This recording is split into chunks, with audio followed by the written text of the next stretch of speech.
Hello students, कल मैंने आपसे कहा था कि पाठ की समाप्ति हो गई है। कोशिका नामक पाठ एक बार इसको रिवाइज कर लेंगे कि कोशिका क्या है। हम कोई भी जीवधारी है, चाहे वो पेड़ पौधे हैं, जंतु है, वनस्पति है, कोई भी जीव है, उसका शरीर हम लोगों का शरीर बना हुआ है। तो प्रश्न उठता है कि हम लोगों का शरीर कैसे बनता है, कैसे हमारे शरीर का निर्माण होता है, कैसे हमारे शरीर में हड्डियाँ होती हैं, चमड़ी होती है, आंतें होती हैं, बाल होते हैं। तो हम चाहे वो पौधे हों या जंतु हों, प्रत्येक का शरीर एक विशेष आकृति का होता है और प्रत्येक जीवधारी के शरीर का निर्माण कोशिका नामक छोटी छोटी रचनाओं से होता है। अब प्रश्न उठता है कि कोशिका क्या है, कैसे पता लगा। तो रॉबर्ट हुक नामक एक वैज्ञानिक थे जिन्होंने 1665 में कॉर्क की खोज की। ये एक अचानक से एक खोज हुई। उन्होंने कॉर्क का एक टुकड़े का अध्ययन कर रहे थे। उन्होंने उसमें देखा कि छोटी छोटी मधुमक्खी के छत्ते की समान संरचनाएं हैं और उन्होंने उसको सूक्ष्मदर्शी के नीचे देखा तो उनको कुछ अलग सी वो रचनाएं दिखी। उन्होंने उस पर और ज़्यादा अध्ययन किया और रॉबर्ट हुक ने इस तरह से कोशिका की खोज की।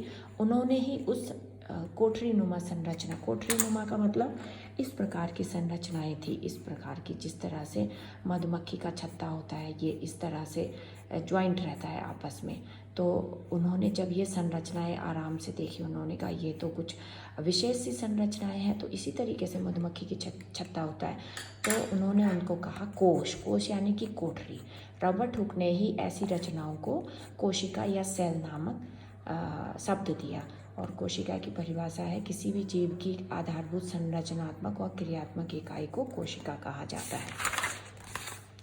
फिर हमने इसमें पढ़ा था जीवों के प्रकार। जीव दो प्रकार के होते हैं। जंतुओं की अगर हम बात करें, एक पहले प्रकार के जंतु वे होते हैं जो एक ही कोशिका से बनते हैं। जैसे उनका शरीर इतना छोटा होता है जिनको हम बिना सूक्ष्मदर्शी के नहीं देख सकते, जैसे अमीबा, पैरामीशियम, जीवाणु, विषाणु। जैसे आजकल हम कोरोना वायरस के बारे में, वायरस यानी कि विषाणु। दूसरे होते हैं बहुकोशिकीय जीव। बहुकोशिकीय जीव में जैसे पेड़ पौधे, जिनका शरीर हमें स्पष्ट दिखाई देता है, छोटा बड़ा, हम जिन्हें देख सकते हैं, उनका शरीर बहुत हजारों लाखों कोशिकाओं से मिलकर बना हुआ होता है। अब कोशिकाओं के कितने प्रकार होते हैं, यहाँ पर तो ये जीवों के प्रकार पढ़े हमने।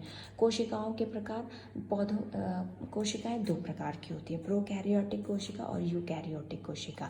प्रोकैरियोटिक कोशिका मतलब ऐसी कोशिका जिसके शरीर के अंग होते ही नहीं है, मतलब नाम मात्र की कोशिका होती है, जैसे कि यह अमीबा की कोशिका, जीवाणु की कोशिका। और जबकि यूकैरियोटिक की कोशिका पूरी विकसित होती है, इसके अंग होते हैं, जैसे कि मैंने तुम्हें पढ़ाया था। इसमें एक ही गुणसूत्र पाया जाता है प्रोकैरियोटिक में। यूकैरियोटिक में एक से ज़्यादा गुणसूत्र पाया जाता है। और प्रोकैरियोटिक कोशिका में का निर्माण अपने ही कोशिका के टूटने से होता है, जबकि यूकैरियोटिक कोशिका का निर्माण सूत्री और अर्धसूत्री विभाजन से होता है। सूत्री यानी कि धागे जैसे टूट जाती हैं कोशिकाएं और नई कोशिकाओं का निर्माण होता है। फिर हमने पढ़ा था कोशिका सिद्धांत। दो वैज्ञानिक हुए हैं, मैथियास लाइडेन और थियोडोर स्वान। उन्होंने कोशिका के बारे में नियम दिया। उन्होंने कहा कि प्रत्येक जीवधारी का शरीर कोशिकाओं से बना है और नई कोशिकाओं का जन्म अपनी पुरानी कोशिका से होता है। अब फिर उसके बाद हमने कोशिका की संरचना पढ़ी थी। ये पादप कोशिका, कोशिकाएं दो प्रकार की होती हैं जंतुओं में, जीवधारियों में। पौधों की कोशिकाएं पादप कोशिकाएं होती हैं, जंतुओं की कोशिकाएं जंतु कोशिकाएं होती हैं। इनके कुछ लक्षण थे विशेष। तो पादप कोशिका का चित्र आप लोगों ने बना लिया होगा। ये इस तरह से होता है, ये इसके अंग है। बाहर की जो लेयर है इसे कोशिका भित्ति कहते हैं। कोशिका में जो द्रव्य पाया जाता है इसे कोशिका द्रव्य कहते हैं।